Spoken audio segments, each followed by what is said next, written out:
Саламатсызбы, урматтуу достор. Биздин биринчи байлык ден соолук подкастына кош келиңиздер. Бул биринчи байлык ден соолук подкастында өзүңүздөргө белгилүү болгондой ден соолук жөнүндө маалымат айтып беребиз. Маалыматты биздин каналда жалаң гана профессионалдар айтып бермекчи. Бүгүнкү биздин коногубуз кыргыз элине белгилүү инсан, урматтуу медицина илимдеринин доктору профессор Накен Касиевич Касиев. Кош келипсиз, урматтуу Накен Касиевич.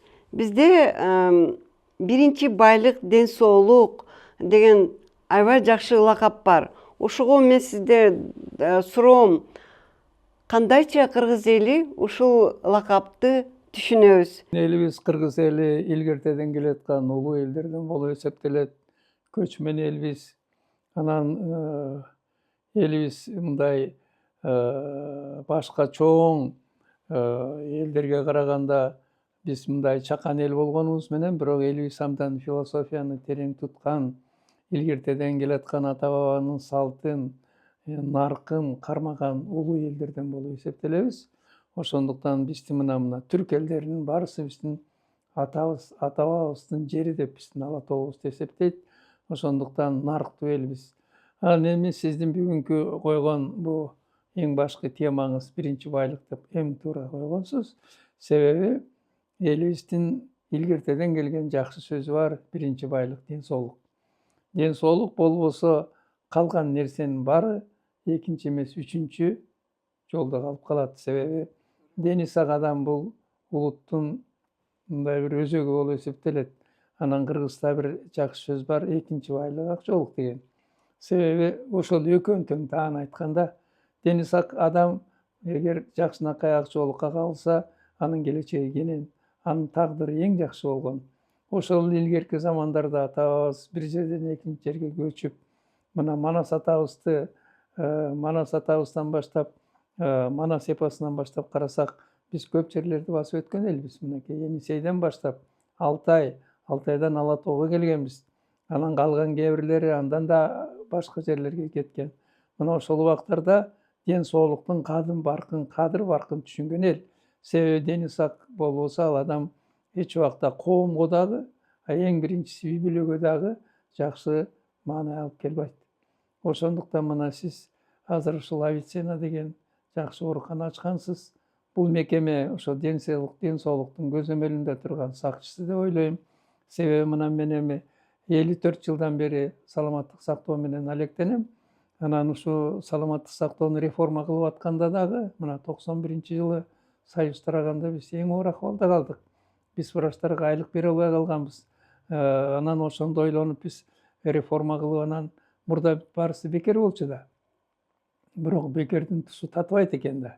Биздин атабыз Гиппократты айтып кеткен экен. Кечирим сурайм, сөзүңүзгө бөлгө. Бекер дегениңизге мен макул болбойт элем. Бул жерден өкмөт, Советтер Союзу аябай бай болгон өкмөт каржылап турган. Ошого макулсузбу?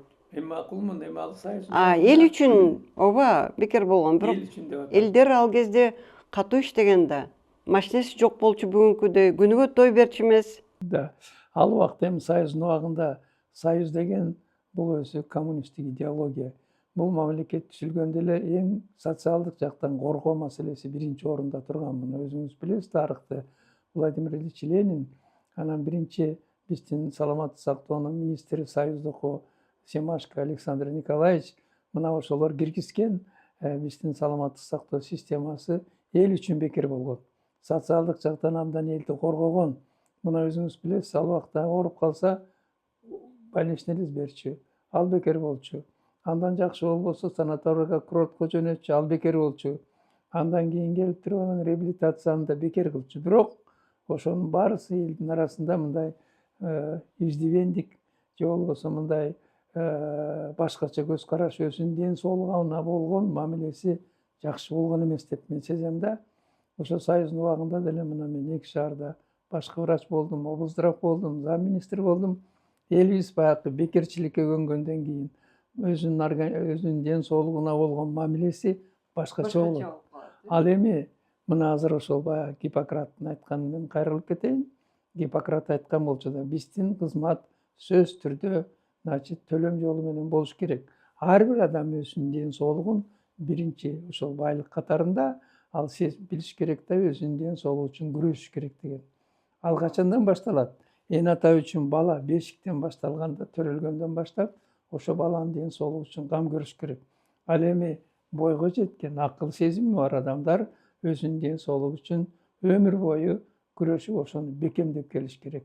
Ошондон мына азыр Япон өлкөсү, мисалы, түндүк эле Америка өлкөсүндө ден соолук өтө эле кымбат экен. Биз угуп атабыз ал жөнүндө. мисалы Норвегияга, Данияга барганда көрдүм, ошондо 85-89 бул орточо жаш болуп калган аларда ушул кезде. А биз азыр 70-тин тегеретесинде жүрүп атабыз. Себеби биз баягы мурунку терең кирип кеткен психологиядан азырынча чыга элекпиз чынында. А кээде жанакы акча төлөмгө келгенде эле ойлонуп калып атпайбызбы, кандай кылабыз, эмне кылабыз. Анан эң негизгиси ошол ооруну алдын алуу. Жана Кыргызда дагы сиз өзүңүз айткандай биринчи байлык ден соолук. А ден соолук качан пайда болот? Эгер ден соолукту биз алдын алсак, мисалы ар бир жанакы өнөкөт оорулар бир жылда пайда болбойт. Ал бир 15-20 жылда келип акырынан ошол өнөкөт оорулар пайда болот. Ошонун алдын алып, анан жанакы адамдарга терс нерселерден алыс болсок, мынакей гиподинамия деп айтабыз биз, жанакы адам көп кыймылсыз өзүн мындай жакшы алып жүрбөйт, спорт менен алектенбейт, тамакты туура эмес тамактанабыз, анан эс алганды да жакшы билбейбиз.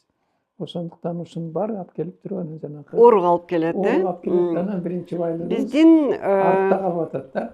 биздин азыркы кездеги мынакей Кудайга шүгүр турмуш оңолду, өтө эле тойканалар көп, тойлор көп.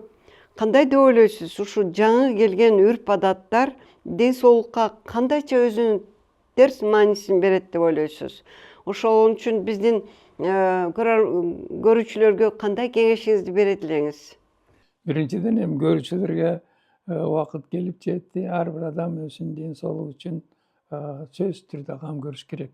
Мына Жусуп Баласагандын бир сөзү бар. Адам түркөй болсо, өзүнүн ден соолугуна жакшы карабаса, анын келечеги начар болот деген. Жусуп Баласагандын сөзү. Ошондуктан ар бир адам мына бүгүнкү күндө өзүңүз айткандай аштоолор болуп атат. Кээде салттан чыгып ашынып кеткендер бар. Өкмөтүбүз азыр токтомго кабыл алды. Кээ бир жанакы жаманчылыкта дагы, аштойлордо дагы бир чек менен, жолу менен, ыгы менен өткөрөлү деп, бирок аны жасаган азыр киши жок. Биринчиден аны Ошол жөнүндө биз врачтар улам айтып турушубуз керек. биринчи врачтар айтып турушубуз керек. Мына мисалы тойду айтып коелук. Той бизде саат 6-га чакырат, 7-де башталат. Ооба. Ага чейин 5ке чейин жумушта отурсак, кыймылдабай, анан тойго барсак. 5-нчи күнү саат 6 эмес, 7-де башталат. Анан саат 12-1ге чейин анан булк этпей отурабыз. Тамактан башка жерде кыла турган иш жок. Ашып кетсе, кээ бир жерлерде бийге чакырат, бий 1-10-15, аны жаштар гана бийлей алат.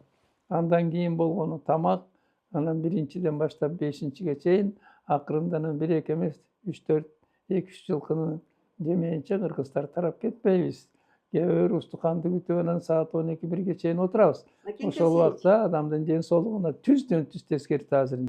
Туура айттыңыз. Накен Касич, сиз өзүңүз мынакей азыркы күндө кафедрада сабак берип атасыз, баягыдай эле иштеп атасыз, баягыдай эле активдүүсүз.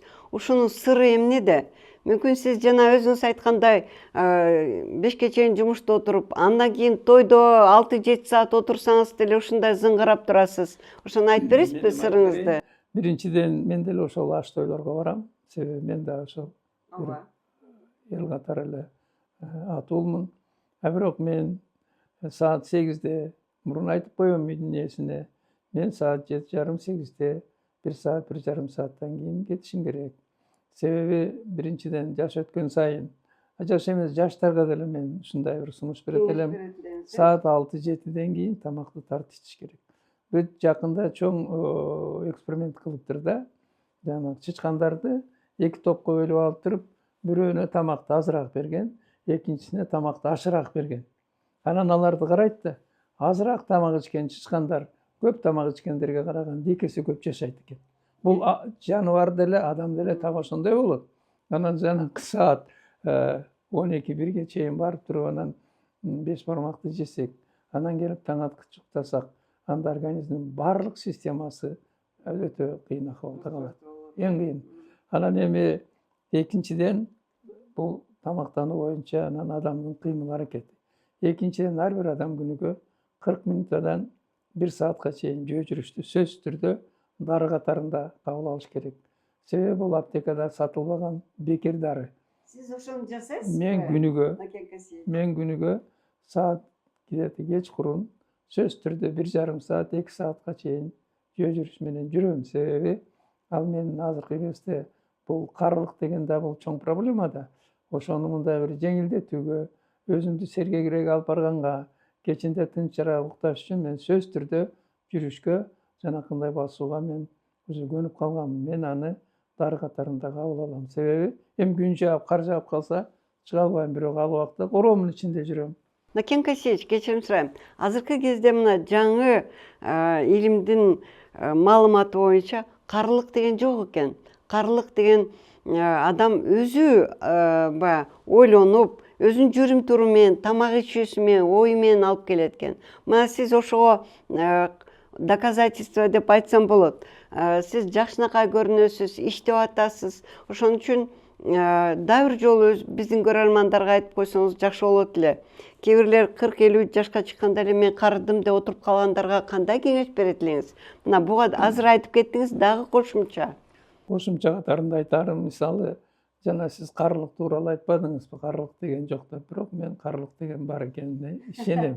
Себеби ошол жашта жашап атам. Бүткүл дүйнөлүк саламаттык сактоо уюму 60 жаштан өткөн адамдарды 3 категорияга бөлөт. 60-тан 75-ке чейинкилерди, значит, булар пенсияга чыккан адамдар, значит, деп эсептейт. 75-тен 90-га чейинкилерди как раз ошолорду карылык деп айтылат. Анан 90 кийинкилерди улуу жашка чыккан адамдар. Ошондуктан ошол улуу жашкан адамдардын санына кошулуш үчүн эмне кылыш керек? Жана сиз айткандай, биринчиден 3 эрежени сакташ керек. Бул тамактануу маселеси. Экинчи адамдын кыймыл аракети, уйку ошонун ичине кирет, бул режим да. Анан үчүнчүсү, адам кандай болгондо өзүн оптимистический, жакшы маанайда алып жүрүш керек да. Ошондой эле жаңы нерсеге үйрөнүү. Мына сиз бүгүнкү күнгө чейин студенттерге лекция окуп бере атасыз. Ар бир лекцияга даярданып, жаңы маалымат алып бересиз. Бул дагы баягы өзүңүз айткандай карылыкпы же памятти баягы жакшыртыш үчүн негизги курал деп айтсам болот, Туура, студенттерге лекция окуганда биринчиден алардан да көп нерсени кабыл аласыз. Себеби алардын суроолору болот. Аларды экзаменде алар менен баарлашканда көп алардын жакшы нерсеси студенттерден да жугат да, бул жаштардан. Анан экинчиден ал лекция сабактан башка конференциялар болуп турат. Кыз ученый советтерибиз болот. Айына 2-3 жолу эл менен аралашып турабыз. Анан ар бир ошол илимпоз адамдар менен катташып, карым-катнаш берген дагы адамга чоң мындай бир түрткү берет да. Бул адамзатта бир медиатор деген сөз бар да, биздин медицинада билесиз да. Положительный медиатор. Анан бул медиатор деген да. Ооба. Бул адамды алдыга түртүп турган, адамга мындай бир жакшы мамиле кылган нерсе да. Ошондуктан ошо медиаторду иштеш керек дагы. Ошол карыбаштын аракетин кылыш керек. Өнүккөн өлкөлөрдө, ошол эле Япония же Америкабы, өзгөчө Японияда 40 жаштан кийин баары тең жапырт спорт менен заниматься этип башташат экен. Ден соолугун чыңдоо менен заниматься этишет экен. Ошон үчүн биз дагы биздин каналдын максаты биздин медициналык клиникага ооруп келбей, ооруну алдын алууга, текшерилүүгө келгенге келишсин деп мен ушундай мечтать этем. Сиз да кандай ушуга кошулат деп ойлойм. Мен толугу менен кошулам. Мына өзүңүз жана жогоруда айтпадыкпы, айрыкча өнөкөт оорулар 1 жылда 2 жылда пайда болбойт, ал бир 10-15 жылда бара пайда болот. Ошон үчүн эгер сиз айткандай алдын ала келип көрүнүп, мына 40 жаштан кийин сөзсүз түрдө ашкасанды көрүп туруш керек. Ашкасандын рак оорусу азыр 1-орунга чыккан. Анын гастрофиброскопия эң эле жөнөкөй жол менен 40 жаштан кийин Японияда ар бир инсан, эркеги аялы өтүп турат экен. Мен 1-жолу Токиого 91-жылы баргам. Токиого барганда таң калганым эмне болгон билесизби? Эртең менен гостиницада, жатаканада балконго чыгып, Токионун бийик жанагы 100 этаж гостиницалар бар экен. Ошолордун бирөөндө жайгашып, анан балкондон карап, оозуму ачып таң калып калгам. Дем алыш күнү болчу. Ар бир аянтчада мен ойлодум, бүт Токио спорт площадка болуп калат экен. Ар бир аянтчада спорт менен алектенген. Карылар, жаштар, бош жер жок. Барлыгы спорт менен алектенет экен. Анан мен ошондо түшүнбөдүмбү, мына бүгүн Японияда орточо жаш 87-88. Сөзсүз түрдө. Накен Касич, мен кошумча бир маалымат айтып кетейин ошо Япония жөнүндө. Эгерде баягы гипертония оорусунда дифференцировать этиш керек да. Жоосу ашыкча салмак, болезни поведения болсо, аларда өзүнүн бир эмеси бар экен, классификациясы. Анда ошо болезнь поведения, сен өзүң күнөөлүүсүң, анда өзүң акча төлөшүң керек, көбүрөөк деп ушундай эмеси бар экен, алардын эрежеси бар экен. Ал эми ошон үчүн дагы бул дагы бирден бир баары тең жапырт физкультура жасаганында өзү үчүн биринчиден акчасы да кымбат болот. Бизде болсо көбүнчө мен байкайм, өкмөткө басым кылып, сен мага төлөп бергин, мен инвалид болдум деп, Кудай сактасын, жардам бериш керек. Бирок бул сиз айткандай мышление өзгөрүш керек. Туура. Мен өзүм күнөөлүүмүн. Анткени мен кыймылдаган эмесмин. Мен ооруну жуктурууга ошондой шарт качпаганга аракет кылдым деп. Кандай дейсиз ошо боюнча? Мен бул боюнча дагы Японияны да урлантып коеюн. Ооба. Анан экинчи жолу ошо эртеси күнү бизди бир японец өзү үйүнө конокко чакырды да. Мен баргам, Аскар Молдобаев барган. Бул биздин Бишкек курулуштун төрагасы. Себеби биз балдардын ооруканасында ЯМР, ядерный магнитный резонанс сатып алалы деп барганбыз да. Анан ал кишиникине барып ойлодук да, кечинде бизди баягы Кыргызда кылып бир жакшынакай коноктойт экен деп отурбайбызбы. Берген тамагын айтып таң калбадымбы? Алар күрүч менен эле балык жейт экен. Балыктын дагы бизге чийкисин жанагы палочкага мындай таякчага сайып коет экен. Кечинде саат 5-тен кийин берген тамагы ошол күрүчтөн кичинекей берди дагы, анан жанагы балык менен берди. Ошо менен 1-2 саат сүйлөштүк. Аппаратураны кандай алабыз, кандай пайдаланабыз, ага эмне курабыз. Бирок кечиндеги тамагы андан кийин киши экөөбүз сүйлөшүп атпайбыз, курсагыбыз ачып кетти, кыргыздар эми кечинде барып бир жерден тамак ичели деп. Көрдүңүзбү, япондуктардын акыл сезими ушундай экен. Алар саат 6-7-тен кийин тамак ичсе дагы өтө тартуу жана жогорку сиз айткандай. Бул алардын күнүмдүк көнүмүш адатына айланып калган экен. Жакында бир медик эмес бирөөдөн сурап калдым. Сен врачка акыркы жолу качан бардың эле десем, эмнеге барам, мен эч жерим оорубаса дейт. Анан мен ойлодум, ушуну да айтып кетким келет да. Эмне үчүн мен оорубасам, врачка барышым керек дейт. Ушул ой көпчүлүгүндө тилекке каршы, Накен Касич. Биз ошол максатта сүйлөшүп атабыз да, маегибизди дагычы. Ооруганга чейин келиш керек врачка. Ооруп калганда врач көпчүлүгү колунан келгенин жасайт, бирок ооруганга чейин келиш керек. Ушуга макулсузбу? Мен 100% муну колдойм. Себеби мына дагы бир жолу 40 жаштан кийин, 45 жаштан кийин адам баласы ойлоно башташ керек. Жана процесстер кандай болсо дагы процесстер кетип атат. Организмде өзгөрүүлөр жүрүп атат. Ошондуктан жанагы биринчи мен бул онкология тууралуу сөз кылып калдым. Себеби адамдардын жана зыян болуш жагынан онкология азыр почти 2-орунга чыгып калбадыбы. Ошондуктан мисалы аялдар 40-45 жаштан кийин сөзсүз түрдө маммологторго көрүп туруш керек. Маммография кылбаса дагы врачтар бул рак молочной железаны, эмчектин рагын кол менен эле көз менен кое турган диагноз. Буга эч кандай аппаратуранын кереги жок.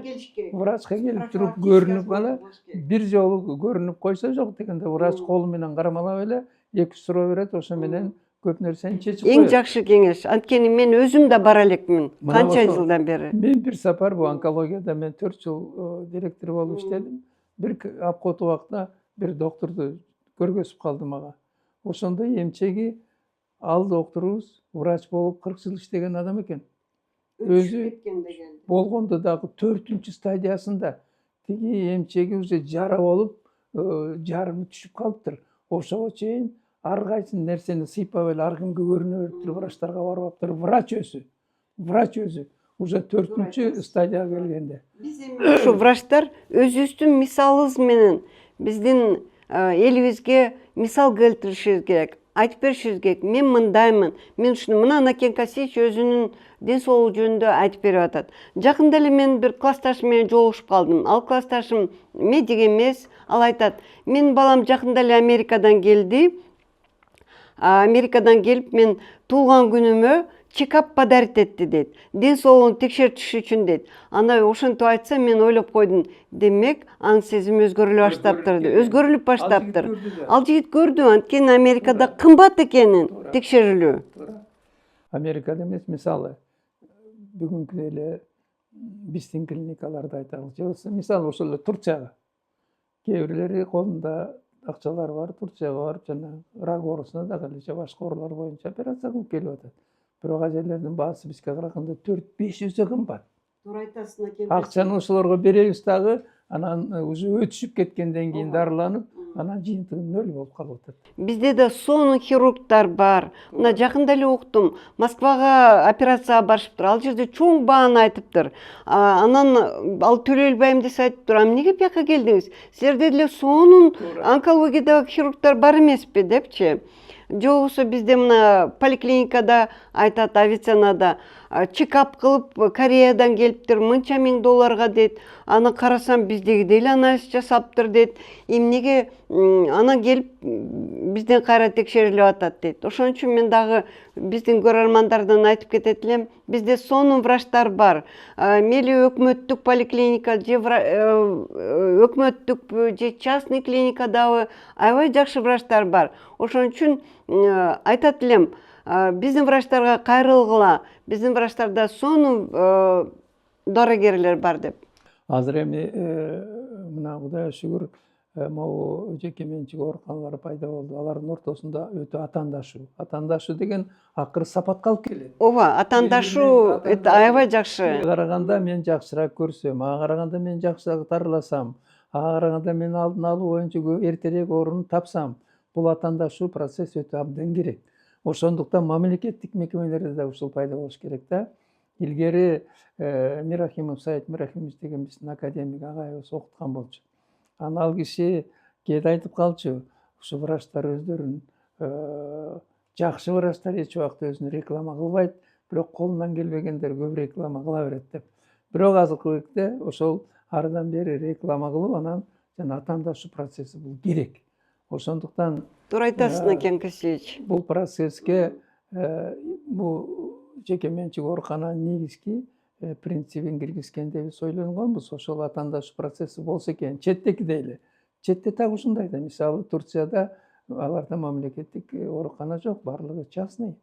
Америкада бүт баардыгы частный медицина, өзүңүз билесиз. Мен Канададан көрдүм. Ушундай эле Авиценна клиникасында эле частный клиника менен өкмөт келишим түзөт экен дагы. Өкмөткө ашыкча акча коротпой, ошо менен келишим түзүп эле, жана фонд сыяктуу, биздин фонд сыяктуу договор түзүп эле ошол аймактагылар обслуживание өтөт экен.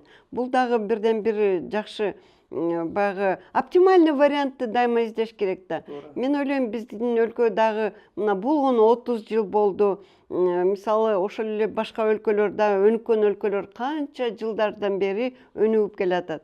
Мен ойлойм, бизде да жакшы болот. Мен мисалы ошол Союз тараганда министрликте иштеп калбадымбы?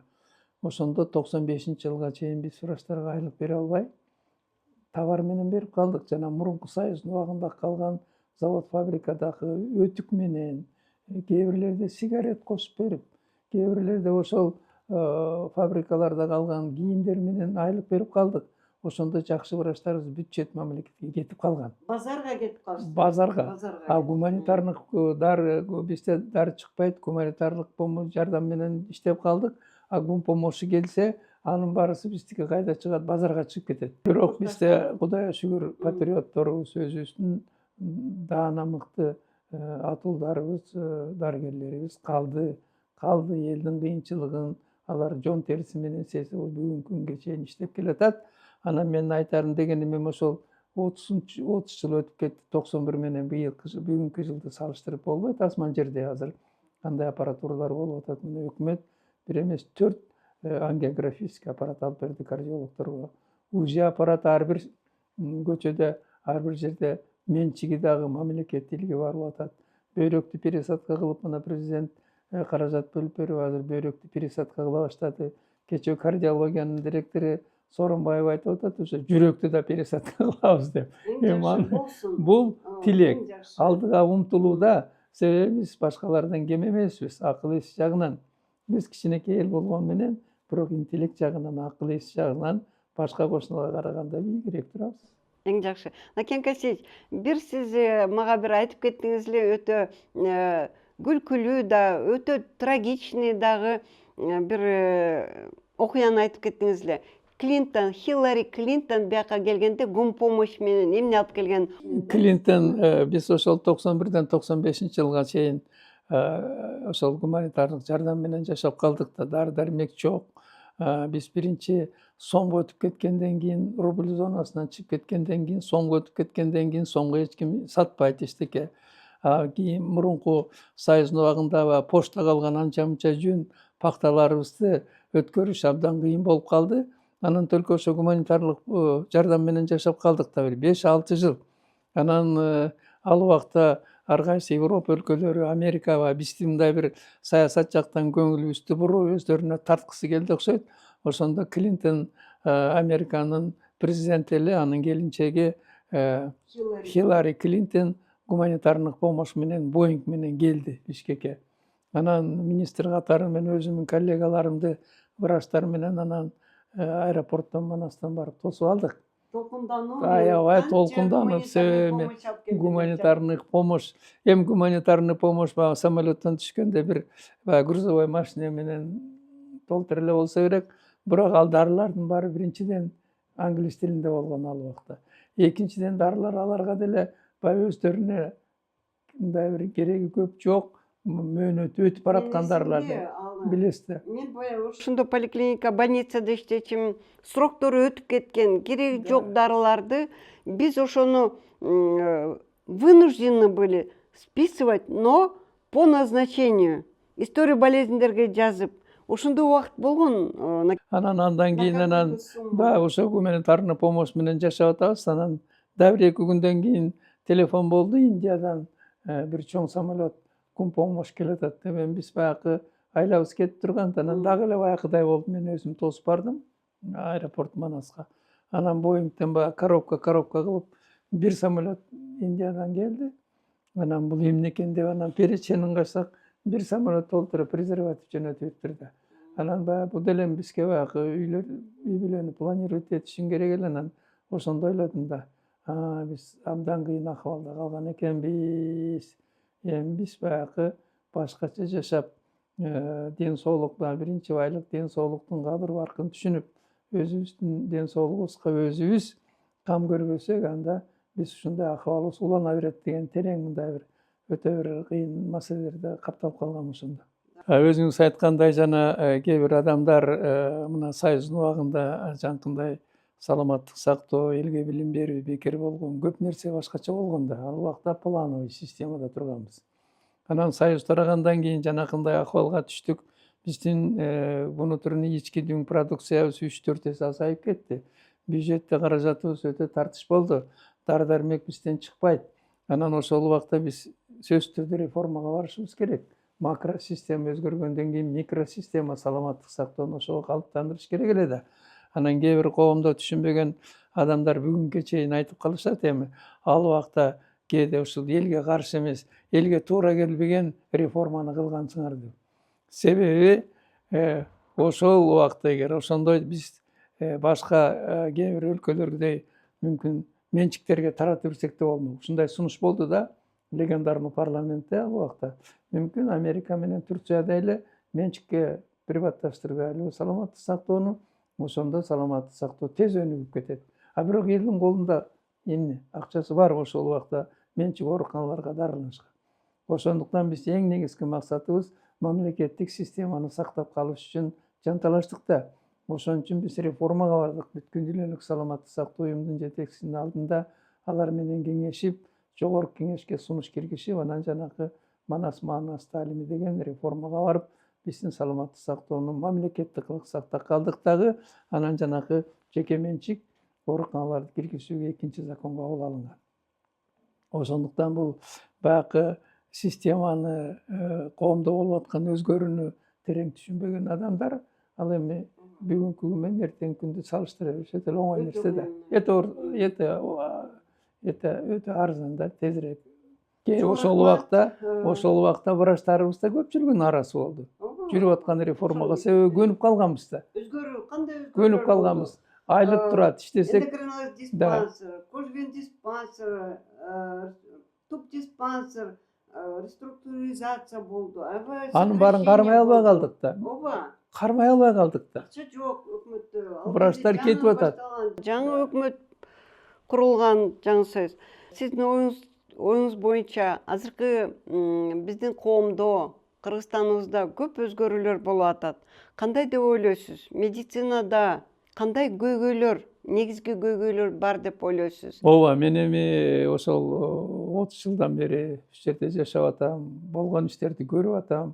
Айрыкча мени тынчтандырган биринчи саламаттык сактоо тармагында. Ошондуктан эң биринчи маселебиз эми мына реформалар тынымсыз жүрүп атты. Айрыкча биринчи жылдары. Ошол реформаны бүгүнкү күндө биздин саламаттык сактоо министрлиги карап, реформада жетишпеген жактары да болгон, жакшы жактары да болгон. Ошондуктан сөзсүз түрдө жетишпеген жактарын четке кагыш керек. Жакшы нерселерин улантып кетиш керек. Анан эми бул өлкөдөгү биздин саламаттык сактоо өлкөнүн экономикасы менен өтө тыгыз байланыштуу. Ошондуктан өкмөт жактан дагы бизге азыр жакшы жардам болуп атат. Ошону туура пайдаланыш керек. Анан айтып атпайбы кээде ушул биздин саламаттык сактоодо дагы коррупция бар деп. Эми коррупция дегенди баягы биздин врачтардын арасындагы болгон оорулар менен болгон нерселер айтылып атса керек. Мына ал процесс өзү бара жоюлат деп ойлойм. Себеби биз канчалык саламаттык сактоонун сапатын жогорулата алсак, элге жанакындай жакшы түшүнүктөрдү берсек, эл өзүнүн ден соолугу үчүн күрөшө баштаса, сөзсүз түрдө ал нерсе дагы акырындап басаңдайт деп ойлойм. Сизге чоң рахмат, Накен Касиевич. Урматтуу Накен Касиевичтен бүгүн биздин каналыбызга келген үчүн сизге терең ыраазычылык билдирем. Урматтуу каналдын көрүүчүлөрү, урматтуу биздин Накен Касиевичтин кеңешин колдонуп калыңыз. Сизге рахмат. Сизге Рахмат. Биринчи байлыгыбыз бекемдей берсин. Элибиз, журтубуздун арасында жакшынакай маанай болсун, өлкөбүздө тынччылык болсо, сөзсүз түрдө элде дагы жана өзүңүз айткандай өзгөрүүлөр пайда болду. Элибиз башкача азыр кырдаалда жашап атат. Ар бир адам өзүнүн ден соолугу үчүн бүгүнкү күндө ойлонуп жана иш жасап атат. Мен буга терең ишенем.